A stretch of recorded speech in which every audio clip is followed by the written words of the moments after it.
با خودت تصور کن تو زندگی ما آدم‌ها مثل دنیای کامپیوترها یک دکمه ریستارت وجود داشت که میتونستی با زدنش زندگی تو از نو شروع کنی. با شخصیت جدید، با ذهنیت جدید، با لایف استایل جدید. یه چیز واقعاً شگفت انگیز بود. اما در واقعیت ما آدم‌ها این توانایی رو داریم. منظورم توانایی تغییر دادن خودمون هست. ماها انقدر قدرتمندیم که هر تایمی از زندگیمون میتونیم با تغییر افکار و رفتارمون یه لول اپ داشته باشیم به شخصیتی با ورژن بالاتر و بهتر. اینکه همه ما یه سری باگ‌هایی توی شخصیتمون باشه یه چیز کاملا طبیعیه. اما خوبه که برای بهتر شدن کیفیت زندگیمون و لذت بیشتر بردن از اون این باگ‌ها رو شناسایی کنیم و اونا رو برطرف کنیم. من همیشه زندگیمو مثل یک آزمایشگاه تصور کردم و همیشه همه چیز رو داخل اون آزمایش کردم. دیدگاه‌های آدم‌های مختلف، رفتاراشونو، طرز فکر کردنشونو و حتی سبک‌های مختلف زندگی کردن رو.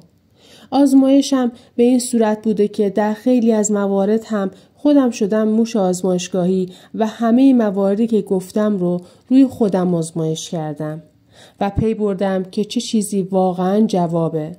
جوابهایی که به دست آوردم همه به بهتر شدن زندگیم، شخصیتم و به تبع اینها به بهتر شدن حال خوبم کمک کرده.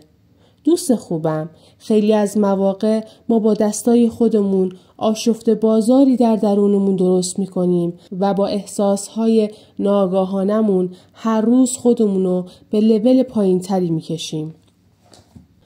یه جاهای اعتماد به نفست زیر پا له شد، یه جاهای عزت نفست و دیگران ازت دزدیدن، یه جاهای با گفتن جمله من لیاقتشو ندارم بذر عدم لیاقت رو توی ذهنت کاشتی و هر بار با حسرت خوردن برای خواسته های بیشتر بهش آب دادی و بزرگش کردی، جوری که الان یه درخت خود کمبینی توی ذهنت ریشه دونده و ناخودآگاه حال درونی تو به هم ریخته.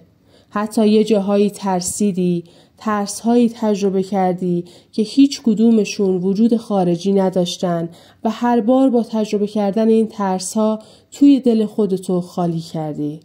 دوست قشنگم، من به جرئت میتونم بگم من خیلی از تو بدتر بودم.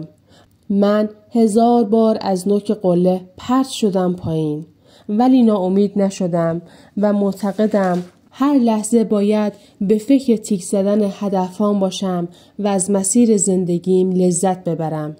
من متوجه شدم که حال خوبم از همه چیز مهمتره، از مردم مهمتره، از پول مهمتره، از بچم مهمتره و خلاصه از هر چیزی که تو تصورشو کنی حال خودت مهمتره.